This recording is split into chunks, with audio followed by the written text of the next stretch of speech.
All right, man. Browns head coach Todd Monken not playing games, not sitting on his hands. He is in operation build this offensive line. They just brought on a brand new tackle, Titus Howard, and now they have fired an offensive lineman who was piss poor in one season with the Cleveland Browns. Todd Monken is not having any sabotagers or any guys that can't actually block a damn parking attendant or nobody, okay? He's packing them up and he's getting them out of there. We got to get into this, man. Welcome to Keep the Vision. Make sure you like, comment, subscribe, share the channel, hit that bell notification, and hype the video. That would be greatly appreciated as always. So let's get into this right here. Cleveland Browns release offensive tackle Cornelius Lucas after one season with the team. Here it says the Browns have released veteran offensive tackle Cornelius Lucas after just one season with the club.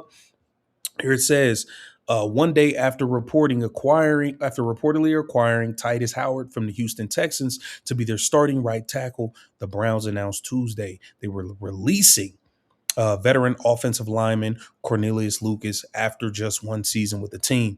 Lucas, a fill-in starter for most of his 12-year NFL career, appeared in 10 games for the Cleveland Browns in 2025 and started 5 for them. Injuries to Jack Conklin led him to being penciled in as the number one right tackle early in the campaign, but he wound up taking part in just 3 offensive plays after week 5, seeing most of his remaining action on special teams while being usurped on the depth chart by KT Levinston. So Todd Monken is doing everything he can to upgrade this offensive line. If you couldn't play, he's getting rid of you. And that's how it should be. That is how it should be. Pack up some of these dudes and get them up out of here. They can't block nobody. They're not doing their job. Pack them up, get them out. Now let's take a look at what my man G. Bush and the boys had to say over on UCSS about the status of this offensive line and everything that's to come.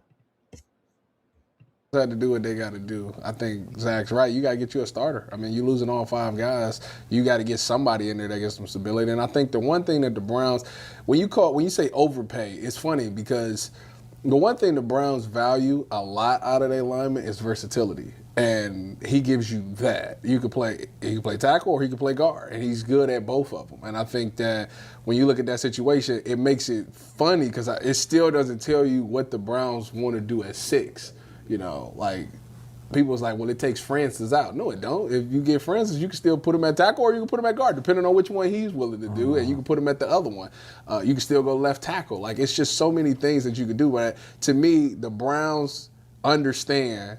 And it was funny because I talked to them last year when they drafted Mason Graham. The Browns understand that games are won and lost in the trenches. And when you hear AB talk about the Chicago thing, Chicago flipped their offensive line in 1 year, and we want to try to do something similar to that. It makes me think that they're spending this whole offseason really focused on fixing that offensive line and fixing the protection because that helps out. Think about last year when they played Buffalo. Mm-hmm. The Browns had a realistic chance to beat Buffalo. The reason they lost that game, outside of all the stuff that happened, but when you get to the final drive, Shedeur Sanders is going to make a throw, but Cam Robinson, I don't even think touched the guy. and I think it was a fumble or it down or whatever it was. Yeah, didn't touch him.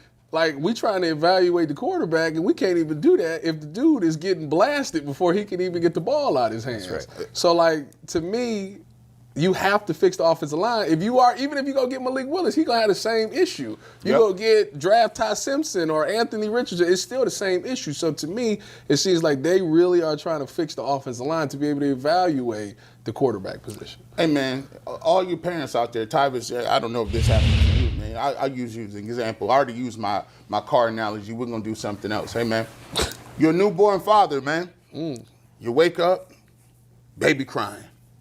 Baby ain't got no milk or no Pampers. You double out of here.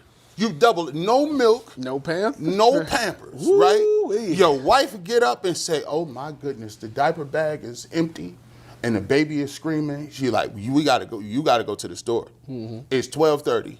You get in your car. You're going a little bit faster than you should. And the only thing is open is a 24-hour Rite Aid or Walgreens. You walk in there. You look around. You say, hey, man, where's the Pampers at? They said it's over there, man. You look at the Pampers size. Pampers is way too big.